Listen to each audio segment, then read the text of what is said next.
Pujian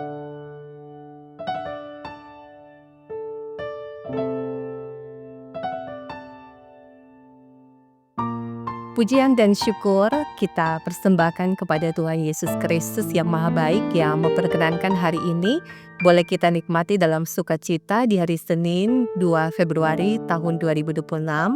Maka mengawali segala tugas kerja dan tanggung jawab kita memohon tuntunan firman Tuhan yang akan memperlengkapi, menguatkan kita sehingga kita mampu untuk menjalani kehidupan ini untuk diberkati Tuhan menjadi berkat. Sebelum kita membaca firman Tuhan dan merenungkannya, mari kita berdoa.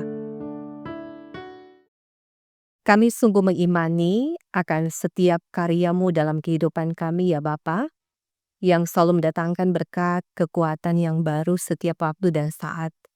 Ketika kami tetap memilih untuk menjadi umat yang setia, itu berarti kami bukan hanya sekedar mau mendengarkan firman, tapi biarlah firman Tuhan ini yang akan terus menuntun kami, memperlengkapi kami, menasehati kami, mengajarkan kami, untuk kami terus ada di dalam kebenaran, sehingga kebenaran itu juga pun akan memerdekakan kami, karena di dalam kehidupan ini, kami selalu berharap bahwa Tuhan hadir menolong kami sebagai anak-anak-Mu. Oleh karena itu nyatakanlah segala kehendak-Mu atas kami semua ya Bapa, berkati kami dan seisi keluarga kami yang siap untuk menikmati lawatan Tuhan di dalam kebenaran firman-Mu. Dalam nama Tuhan Yesus Kristus yang adalah firman kebenaran dan kehidupan, kami berdoa dan kami bermohon. Amin. Jemaat yang diberkati dan dikasihi oleh Tuhan Yesus Kristus, firman Tuhan yang memberkati kita semua di hari ini, dalam kitab 1 Korintus pasalnya yang pertama, ayatnya yang ke-11. Demikianlah firman Tuhan, sebab saudara-saudaraku, aku telah diberitahukan oleh orang-orang dari keluarga Chloe tentang kamu, bahwa ada perselisihan di antara kau. Jemaat yang diberkati Tuhan, dari bagian bacaan firman Tuhan hari ini mengangkat tema perselisihan merugikan kesaksian orang percaya. Jemaat yang diberkati dan dikasihi oleh Tuhan Yesus Kristus, orang percaya ditempatkan Tuhan Allah di tengah dunia ini dengan tugas-tugas yang melekat kepadanya supaya menjadi garam tapi juga menjadi terang bagi dunia. Selain bersekutu dan melayani, maka salah satu tugas terpenting setiap orang percaya adalah bersaksi di tengah dunia atau marturia. Nah, penting untuk mengingat bahwa ada hal-hal yang dapat saja merugikan kesaksian orang percaya dan membuat kehidupannya menjadi tidak berdampak. Nah, kesaksian jemaat Kristen di Korintus menjadi tercoreng oleh fakta adanya perselisihan di antara mereka. Nah, hal ini diketahui oleh Paulus melalui orang-orang dari keluarga Chloe yang menyaksikan keadaan sebenarnya dari jemaat Korintus. Nah, kabar ini diterima dan dipercayai oleh Paulus yang menunjukkan bahwa pembawa pesan adalah orang-orang yang kesaksiannya memang dapat dipercaya. Nah, kabar tersebut bukanlah kabar burung atau gosip semata. Perselisihan yang terjadi di tengah jemaat Kristen di Korintus menunjuk pada perdebatan panas yang menuju ke arah yang tidak dapat ditolerir lagi. Nah, perdebatan di antara mereka bukan lagi sekedar perbedaan pendapat yang ringan yang bisa terjadi dalam sebuah kelompok atau komunitas, melainkan telah membahayakan eksistensi jemaat Kristen di sana secara keseluruhan. Nah, saudara, apa yang paling disayangkan adalah keadaan mereka yang dalam perselisihan tersebut telah merugikan kesaksian mereka sendiri sebagai gereja Tuhan yang ada di kota Korintus. Nah, apa jadinya bila sebuah jemaat yang memberitakan Yesus Kristus sebagai Tuhan, satu-satunya jalan keselamatan itu justru berada dalam situasi berselisih dan terpecah-pecah. Nah, jelas ini bukanlah kesaksian yang baik. Nah, jemaat yang diberkati dan dikasihi oleh Tuhan Yesus Kristus, orang percaya, yakni pribadi-pribadi dan sebagai keluarga-keluarga Kristen, harus mempertimbangkan dengan sungguh-sungguh kesaksian yang ditunjukkannya di tengah dunia di mana ia ditempatkan Tuhan Allah. Kita tidak dapat bersikap egois dengan menolak untuk menjadi saksi. Bukankah kita dipanggil untuk menjadi saksi bagi Kristus sampai ke ujung dunia? Nah, kita bisa bandingkan dalam Kisah Para Rasul pasalnya yang pertama, ayatnya yang ke-8. Nah, kiranya kesaksian kita sebagai pribadi dan juga keluarga menunjukkan persatuan dan bukannya perselisihan dan perpecahan agar nama Tuhan dimuliakan melalui kehidupan kita. Biarlah dalam perenungan firman Tuhan ini kita boleh memetik hal yang bermakna dan berarti bahwa ketika kita diberikan kehidupan bersama, maka mantapkanlah setiap perjuangan hidup kita untuk tetap berjalan di dalam kebenaran Tuhan. Tuhan dimuliakan dan firman ini memberkati kita semua. Amin. Mari kita berdoa.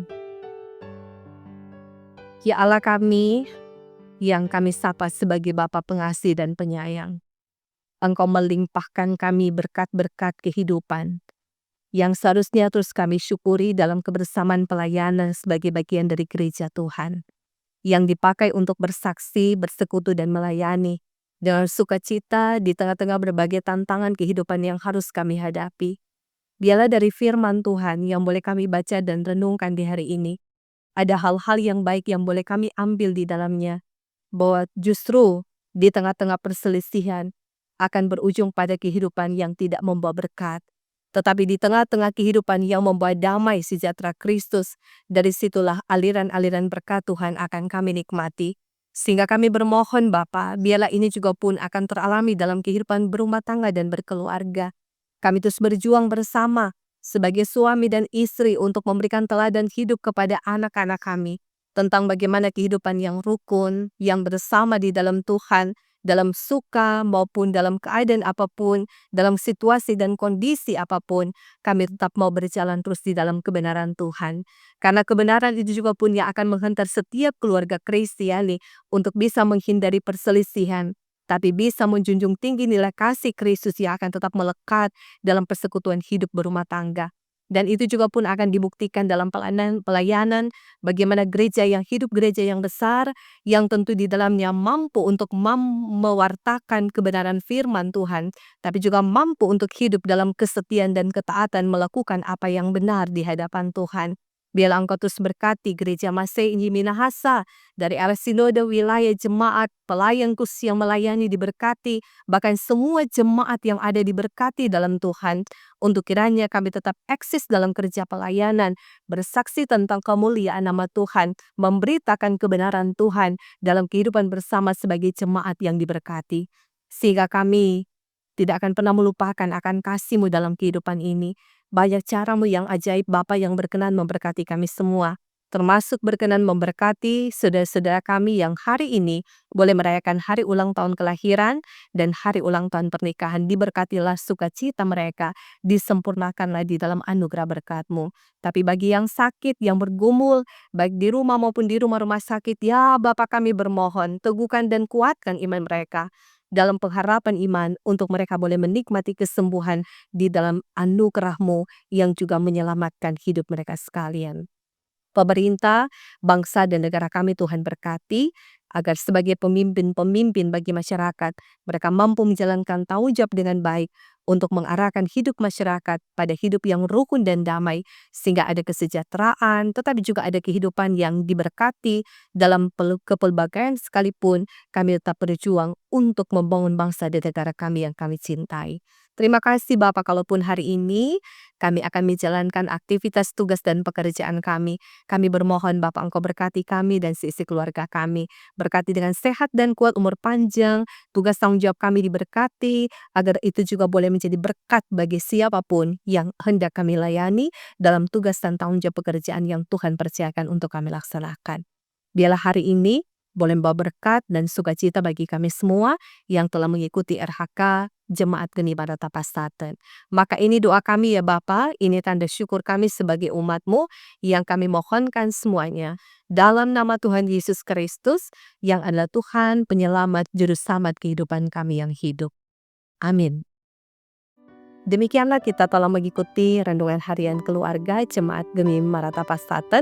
Semoga kita terus diberkati untuk menjadi berkat dimanapun kita pergi dan berada, sehingga Tuhan Allah di dalam Yesus Kristus terus diwartakan, dimuliakan, dan diberitakan dalam segenap pelayanan kita. Tuhan memberkati kita dan memberkati seisi keluarga kita. Shalom dan damai di hati.